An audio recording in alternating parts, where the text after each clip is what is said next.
Jika aku berada dalam kesesakan, Engkau mempertahankan hidupku ini,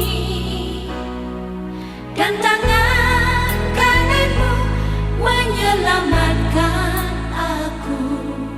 Yesus akan menyelesaikan bagiku. Jika aku berada dalam kesesakan, Engkau mempertahankan hidupku ini, dan tangan kananmu menyelamatkan aku. Salam damai sejahtera Tuhan kita Yesus Kristus menyertai kita sekalian. Saudara-saudari yang dicintai Tuhan, salam jumpa kembali bersama saya dalam renungan harian Santapan Jiwaku, Santapan Kehidupan, Santapan Keselamatan. Hari ini kembali kita diundang untuk bersama-sama merenungkan firman Tuhan. Dan semoga kita semua hari ini pun memperoleh kesehatan jiwa dan raga kita. Dan firman Tuhan akan selalu memberikan kesehatan bagi jiwa kita, bagi raga kita. Maka marilah kita mengikuti firman Tuhan. Dan semoga kita boleh merenungkannya di dalam kehidupan kita masing-masing. Dan hari ini kita mendengarkan Injil Matius bab 12 ayat 14 sampai 21. Mari kita mendengarkan firman Tuhan. Inilah Injil Yesus Kristus menurut Matius. Sekali peristiwa, orang-orang Farisi bersekongkol untuk membunuh Yesus. Tetapi Yesus tahu maksud mereka, lalu menyingkir dari sana.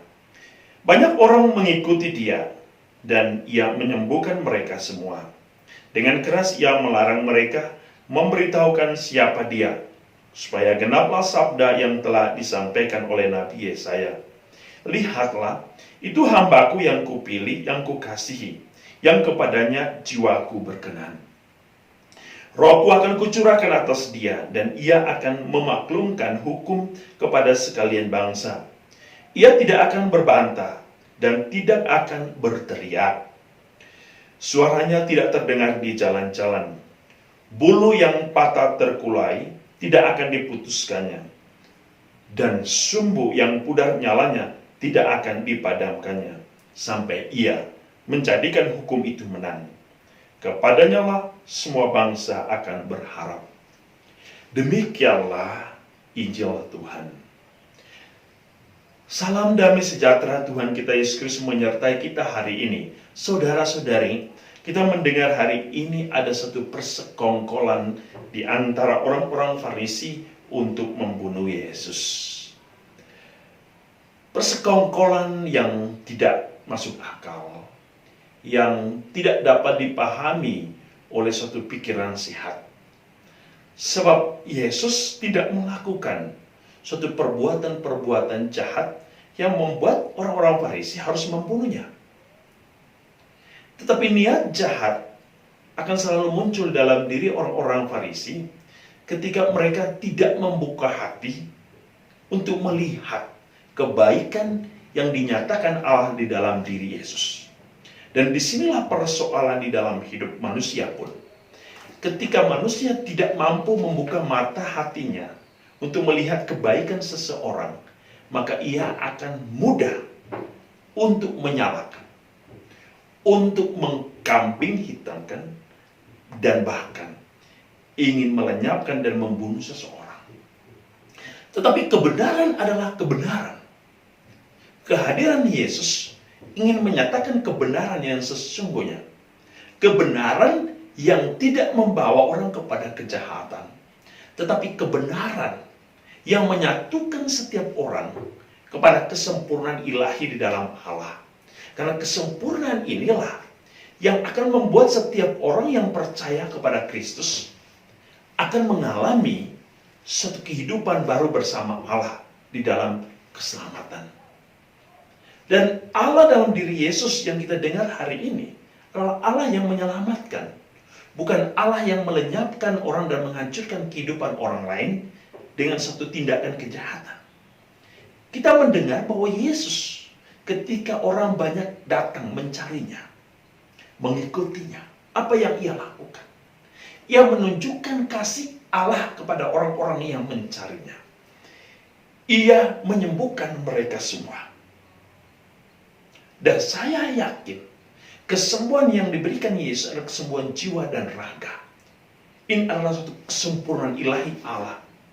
Bahwa Allah ingin menyelamatkan manusia dari penderitaan hidup yang dialami oleh setiap orang. Tetapi sekali lagi, kebenaran adalah kebenaran.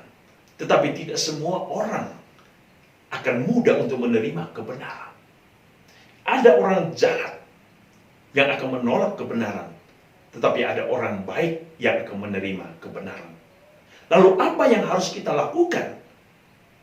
Kebenaran harus terus dinyatakan di dalam kehidupan. Mungkin tidak setiap orang akan menerima.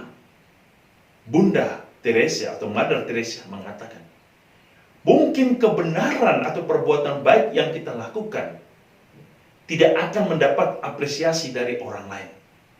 Tetapi janganlah engkau peduli dengan hal itu. Maju terus dan teruslah berbuat kebaikan. Inilah prinsip hidup orang-orang Kristiani. Inilah prinsip hidup orang-orang yang mengikuti Kristus. Bahwa kebenaran adalah harga mati yang harus dinyatakan, yang harus diberikan, yang harus diketahui oleh orang lain. Apapun yang terjadi, tentu risiko dari suatu kekuatan untuk menjalani kebenaran, ada orang-orang yang tidak menyukai, bahkan ingin menghancurkan hidup kita. Tetapi keselamatan akan senantiasa hadir dalam setiap orang yang mau terus-menerus dan berusaha untuk menyatakan kebenaran. Sebab Yesus dalam Injil Matius hari ini mengatakan bahwa ia akan menjadikan hukum itu menang. Ia akan menjadikan kebenaran itu menang sampai pada waktunya. Sehingga setiap orang akan hanya berharap kepada Dia sebagai sumber kebenaran, sumber terang, sumber cinta, dan sumber kemenangan ilahi, yaitu keselamatan. Dan kita pun, kalau kita mempunyai satu harapan hanya kepada Allah, maka tidak ada satu kekuatan iblis, kekuatan jahat pun yang mampu menguasai manusia. Sebab Allah dengan kekuatan ilahinya akan melindungi dan membentengi jiwa dan raga orang-orang yang bertekun di dalam kebenaran Allah. Tuhan akan selalu memberkati dan melindungi setiap kita dengan kasih-Nya dan kekuatan ilahi-Nya yang berlimpah di dalam hidup kita.